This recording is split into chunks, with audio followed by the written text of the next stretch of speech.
Selamat siang semuanya, apa kabar hari ini? Sehat? Kembali lagi di channel Dak Cinema. Kali ini kita akan menceritakan film tentang kehidupan kelam pemuda bernama Boy. Ia bertekad untuk membalaskan dendam setelah seluruh anggota keluarganya dibunuh oleh Hilda van der Kooi.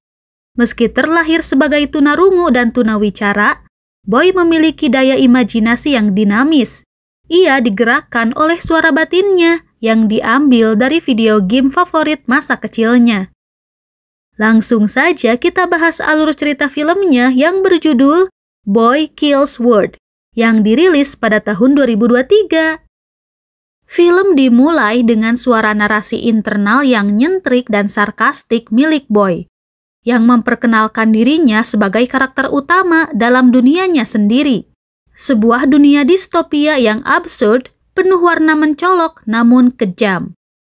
Dalam kilas balik, momen tragis terjadi menimpa keluarga Boy, terutama adik perempuannya, Mina, yang ditangkap oleh pasukan paramiliter milik dinasti Van der Kooi.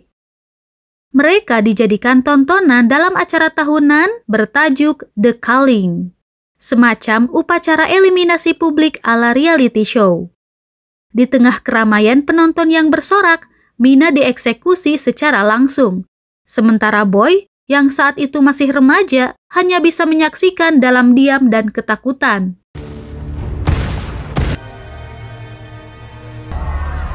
It happens the same way.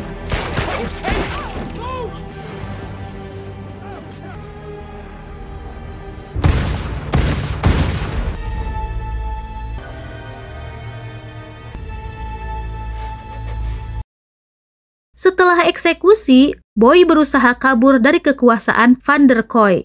Tetapi ia tertangkap dan mengalami trauma berat.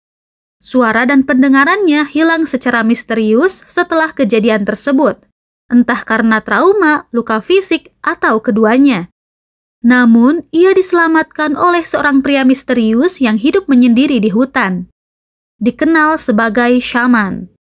Shaman tidak hanya menyembunyikannya, tapi juga melatihnya dengan cara-cara brutal dan mendalam untuk menjadi mesin pembunuh. Kill Hilda van der Kooi. I'm already proud.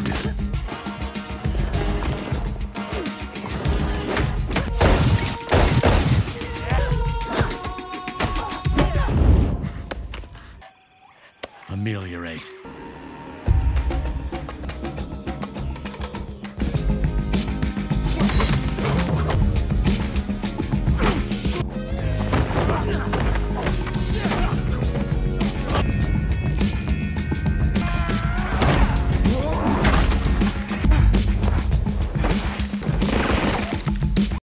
Seiring berjalannya waktu, Shaman mempercayakan penuh misi balas dendam kepada Boy, menyuruhnya kembali ke kota dan menghapus kekuatan dari akar-akarnya. Kota yang dulunya modern, kini menjadi masyarakat totaliter, penuh propaganda visual Van der Kooi yang memperjualbelikan kekerasan sebagai hiburan. Boy menyusup kembali ke sana, mengenakan hoodie dan mengenali struktur kota yang kini dipenuhi penjaga bersenjata, layar besar propaganda, dan teknologi pengawas. Today we celebrate your Threat and danger? pose a threat to end in the heavens. Search an owl. Raise your up. We do. 12. Sir, illegal possession of. He told me, hey, it's not them. This is incredible, ladies and gentlemen. Big child, let them go! It was an accident. I got this. Going down. Together.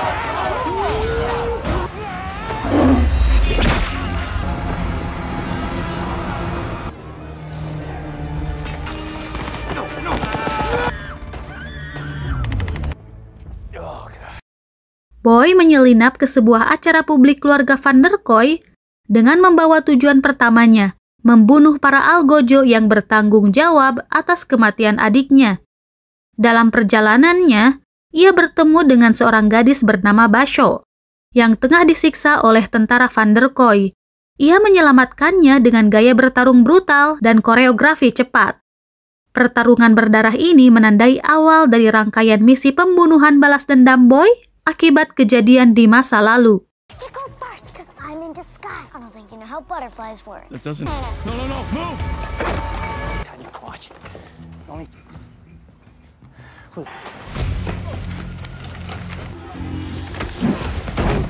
Ask.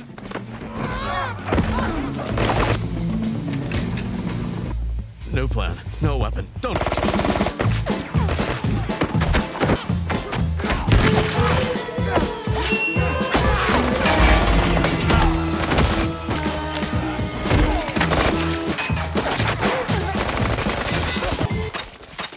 Seriously? Boy pun berjalan pergi dari lokasi pembantaian pertama. Tubuh berlumuran darah dan narasi batinnya menyatakan game on. Fight! Medium punch, heavy punch.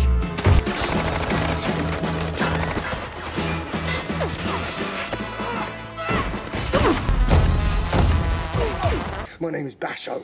It's like Bash. Not over?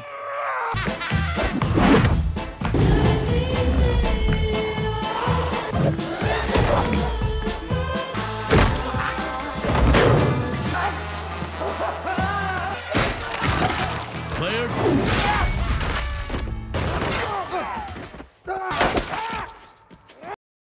Setelah pembantaian pertamanya yang brutal, Boy melanjutkan langkahnya lebih dalam ke jantung kota yang dikuasai oleh keluarga Van der Kooi. Ia kini tak hanya menjadi pembunuh dalam bayang-bayang, tapi juga simbol ancaman terhadap rezim. Boy mulai menyusup ke lokasi-lokasi strategis seperti markas tentara, pusat produksi propaganda, dan rumah pribadi para anggota keluarga Van der Kooi. Dalam setiap penyergapan, ia mengeksekusi sasarannya dengan kekerasan bergaya gila, memanfaatkan pisau, kapak, bahkan senjata milik lawan yang bisa ia rampas saat bertarung. Gaya bertarungnya selalu cepat, mendadak, dan tidak kenal ampun. Alright.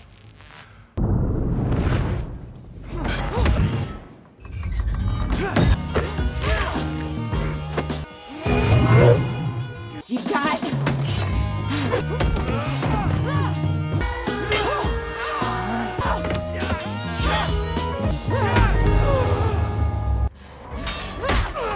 Their life built to this moment. Sementara itu, Basho dan Benny, saudara laki-lakinya yang juga pemberontak, mengajaknya bergabung dalam operasi pemberontakan yang lebih besar. Di markas bawah tanah mereka, Boy mulai mengetahui lebih banyak soal kejahatan sistematis yang dilakukan keluarga Van der Kooi. Rupanya acara The Culling hanyalah pertunjukan palsu untuk mengontrol massa dan menyingkirkan siapapun yang dianggap berbahaya. I don't know magic. Nobody knows.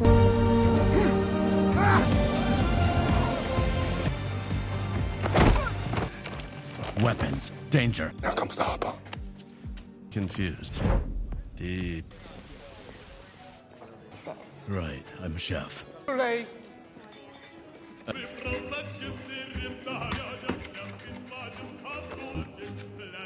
But then I need You're a chef. caramel, vanilla. Ooh. Uh-oh. Good evening. Happy. I am an Video-video eksekusi yang disiarkan ke seluruh dunia ternyata dimanipulasi menggunakan teknologi digital canggih dan deepfake untuk menciptakan ketakutan yang sistematik. Basho memperlihatkan bukti rekaman bahwa adiknya Boy, Mina, kemungkinan besar tidak mati di acara itu, melainkan disembunyikan atau lebih buruk, dijadikan alat propaganda. Guncangan emosional itu membuat suara batin Boy berubah. Pada titik ini, Boy sempat mengalami serangan disosiasi. Ia melihat semua orang dengan wajah kartun, dikelilingi suara-suara gamifikasi seperti dalam mimpi buruk. Namun dari dalam kekacauan itu, Boy justru menjadi lebih fokus. Ia mulai melihat bahwa misinya bukan hanya membalas dendam, tapi mengakhiri sistem tirani ini sekali untuk selamanya. Kamal gets a special surprise. The killer himself. Mental state that may result in image. 1, 2, 3, the bad guys all in time. Dynasty.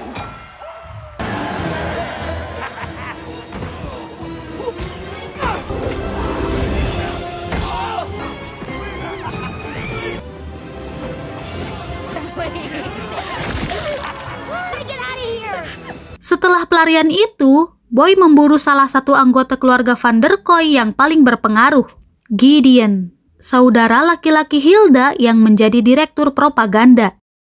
Gideon tinggal di rumah mewah penuh layar dan hologram.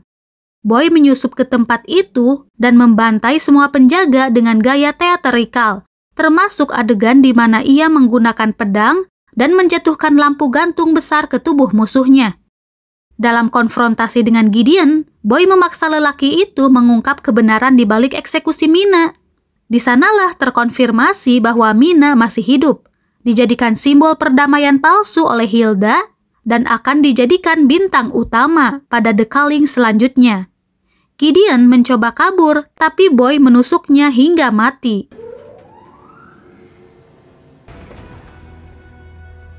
Ding dong. You will die.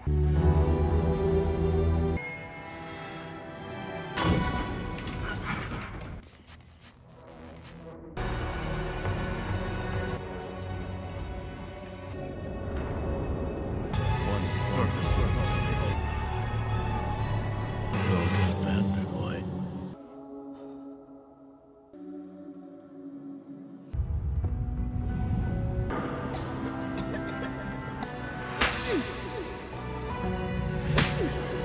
Ed.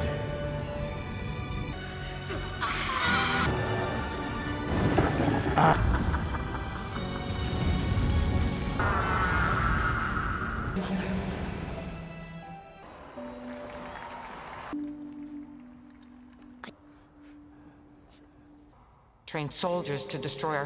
Weak, are we? Yes, just like that. Children, please.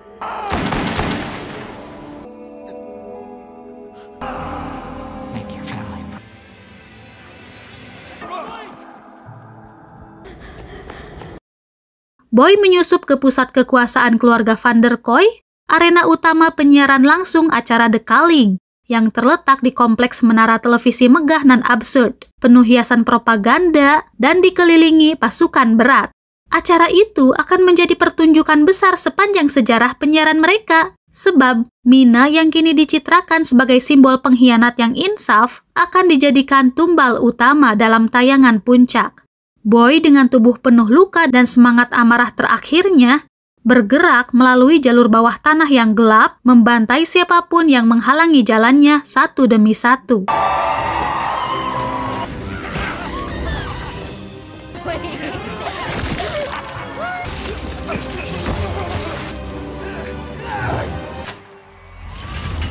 Single purpose. Overboard!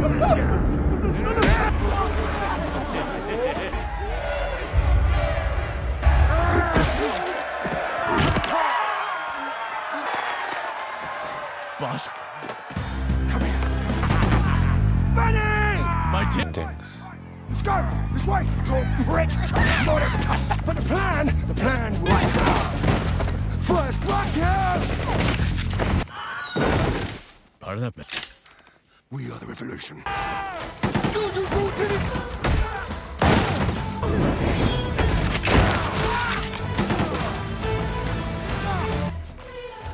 So... Clean this up.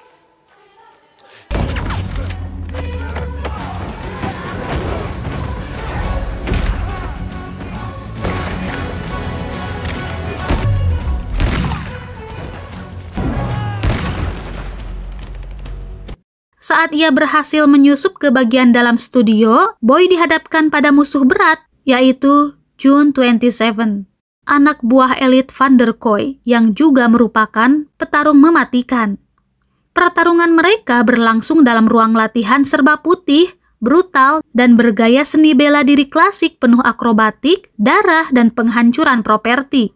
Boy sempat hampir kalah, ditikam dan dibenturkan ke dinding. Namun dalam kilasan kenangan adiknya dan bisikan narasi batinnya, ia bangkit kembali dan membalikan keadaan.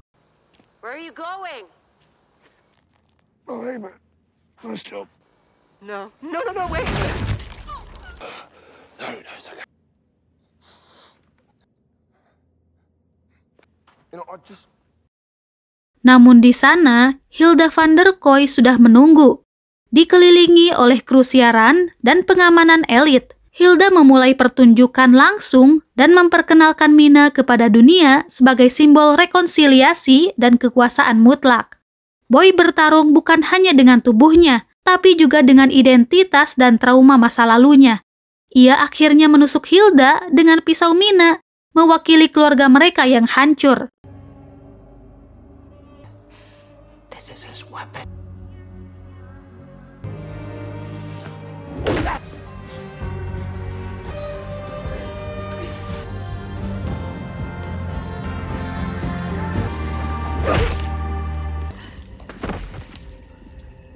Boy berjalan keluar dari gedung dengan Mina di sisinya. Keduanya terluka, namun hidup. Basho dan kelompok pemberontak muncul. Terlambat, tapi tersenyum melihat Boy masih hidup. Namun, Boy memilih untuk tidak bergabung dalam kerumunan perayaan. Dalam diam, ia memandangi kota yang berubah dan berjalan pergi ke arah hutan, meninggalkan hiruk-pikuk dunia yang baru saja ia bebaskan. Suara batinnya yang selama ini selalu hadir, kini perlahan menghilang, membiarkan Boy berjalan dalam keheningan untuk pertama kalinya sebagai dirinya sendiri.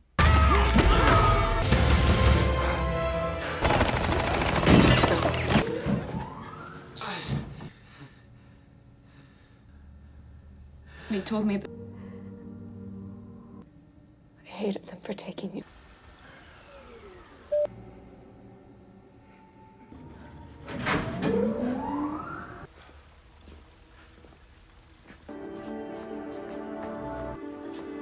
Militarian hellhole. I know we can't stay here. Just you and me. So let's... Has entered the game.